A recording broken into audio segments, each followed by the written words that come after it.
Au syndicat du bassin de Loudon, ce qu'on recherche, c'est un impact sur la qualité de l'eau, l'amélioration des milieux aquatiques. Le PSE, le paiement pour services environnementaux, donc on s'est engagé pour améliorer les pratiques sur l'aspect prairie, mais aussi sur l'aspect bocage et sur notamment l'entretien des haies, voire les plantations de haies, mais surtout la valorisation de celles-ci. En réfléchissant, on s'est dit finalement il faut peut-être qu'on aille voir assez haut et par le label haie. Je pense que c'est important pour nos concitoyens. Déjà quand on entend label, c'est qu'il y a du plus. Le grand levier, c'est comme partout, c'est l'économie. Donc il faut absolument trouver des débouchés avec la valorisation des haies, par le bois énergie. Les projets, c'est euh, par rapport à la haie, c'est sur le programme de replantation. Là, on veut avancer encore plus vite. Planter, c'est une chose, mais ça ne suffit pas à faire des belles haies, il y a tout un entretien derrière. Et du coup, ça demande du temps et ou de l'argent à l'exploitant agricole, et c'est ça le vrai frein qu'on a identifié sur le territoire. Et donc les PSE, c'était vraiment l'opportunité de répondre à ça, c'est-à-dire les PSE permettent d'aider à la fois la plantation et à la fois l'entretien des haies existantes. On a commencé à réfléchir à la question des PSE en 2019. On a 11 agriculteurs qui étaient intéressés pour rentrer dans la démarche. Les PSE s'étalent sur 5 ans. On a commencé là à faire de l'animation avec les agriculteurs pour les accompagner sur la question de l'entretien des haies. Dans le cadre de la rémunération des PSE, on rémunère pour les exploitants la quantité de haies qu'ils ont sur l'exploitation, la qualité de l'entretien des haies qui est validée par le label haie. Et on a mis en place un bonus qui correspond au niveau du label haie atteint par les exploitants. Dans notre première réunion, on a trouvé que le groupe était plutôt motivé, donc la dynamique de groupe était bien lancée. Après, comme chaque agriculteur a un niveau technique différent à l'entrée sur la question de la gestion des haies, c'est aussi un grand pas à franchir pour certains. Donc c'est pas forcément facile pour tous.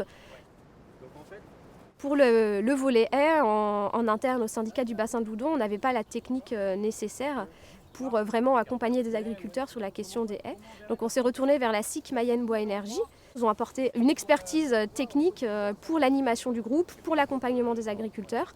Et donc on anime ce groupe d'agri, on lui explique ce que c'est le label haie, on fait des pré-audits, on le mène sur une amélioration de leurs pratiques.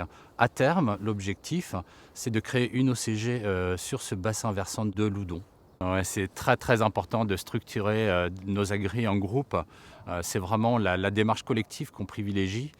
Et c'est comme ça que les agriculteurs progressent mieux parce que en fait ils se donnent des conseils mutuellement. Tiens, moi je fais comme ça, j'utilise tel matériel. Et donc nous on est juste là pour encadrer, animer, dire ce qu'il faut éviter, le résultat à obtenir. Et donc c'est ensemble qu'on trouve les solutions. Un mot sur Mayenne Bois Énergie, donc on est créé depuis 2008. On a commencé avec 4 chaufferies, 500 tonnes de bois à peu près. On se retrouve une dizaine, 10-12 ans après avec des chiffres multipliés par 10. On est à une bonne quarantaine de chaufferies alimentées sur la Mayenne et on est à 5000 tonnes de bois commercialisés par an. On a aujourd'hui, au-delà de nos 140 agris sociétaires, une bonne cinquantaine d'agris qui sont sur liste d'attente.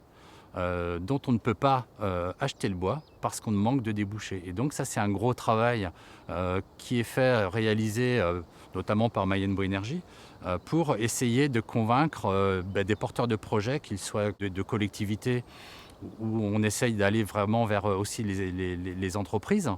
L'idée en fait c'est d'expliquer que lorsque Mayenne Bois Énergie commercialise du bois, il ne vend pas que de l'énergie, il vend également du territoire. Et que s'alimenter avec une biomasse certifiée label haie locale, en fait, sert l'ensemble du territoire. En tant qu'élu, on souhaite garder un patrimoine bocager assez important. C'est une énergie locale, surtout aujourd'hui avec la flambée de l'énergie. On voit bien que la filière bois a son importance dans nos collectivités pour chauffer les piscines, les écoles, les hôpitaux ou les pôles santé. Le label haie est très important dans la filière pour entraîner toute une collectivité avec tous ces acteurs, que ce soit les agriculteurs, les artisans qui peuvent monter des chaudières, les cumas pour le déchiquetage. Et derrière ça, on a un bassin de vie qui est attrayant avec du tourisme qui peut s'installer. Je ne pense pas que la litière plaquette soit reconnue comme une pratique agricole à part entière. Beaucoup d'agriculteurs commencent à en faire ou en font déjà. C'est sûr que le prix de la paille joue un rôle important dans le développement de la litière plaquette. Comme je le disais, les éleveurs que nous accompagnons ont des systèmes herbagés et produisent peu ou pas de paille, donc ils sont peu autonomes et dépendants des marchés. Donc le prix de la paille qui augmente, ça peut faire des charges très importantes pour eux.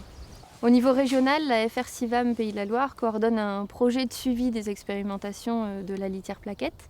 Et donc en Mayenne, c'est le CIVAM Agriculture durable de la Mayenne en partenariat avec la SIC qui réalise le suivi des expérimentations. Donc nous avons co-construit une grille de suivi que les agriculteurs remplissent tout au long de l'hiver pour collecter des informations sur leurs pratiques. Donc ils renseignent des paramètres techniques sur la qualité du bois utilisé, la température de la litière, l'hygrométrie, mais aussi le temps de travail, les pratiques d'utilisation, les critères d'intervention sur la litière. Donc cette grille a été co-construite entre les partenaires techniques et les agriculteurs pour que ça soit le plus simple possible pour eux et qu'on récolte un maximum d'informations. L'idée globale de l'outil label haie, c'est d'offrir à la haie de multiples valorisations. On a coutume de dire maintenant que le label haie, c'est un couteau suisse qu'on peut déployer pour diverses filières. Donc on retrouve la filière énergie. On voudrait également derrière mettre la filière litière, la filière bois d'œuvre, mais également associer à ce couteau suisse label haie les paiements pour services environnementaux. Pourquoi pas plus tard, au travers du label bas carbone haie, la valorisation de la gestion pérenne pour valoriser le carbone. On coopère, donc il y a les agriculteurs, le syndicat du bassin de Loudon, la SIC Mayenne Bois Énergie qui nous apporte de la technique, les collectivités qui peuvent apporter des débouchés pour le bois, on a les financeurs qui nous permettent de réaliser ces actions. Donc on a en effet beaucoup d'acteurs qui coopèrent autour de ce projet PSE. Le PSE et le label haie est un grand support pour le développement territorial. Donc on est attendu par nos concitoyens et donc on doit arriver à fédérer auprès des exploitants cette question-là qui nous semble indispensable pour les années à venir.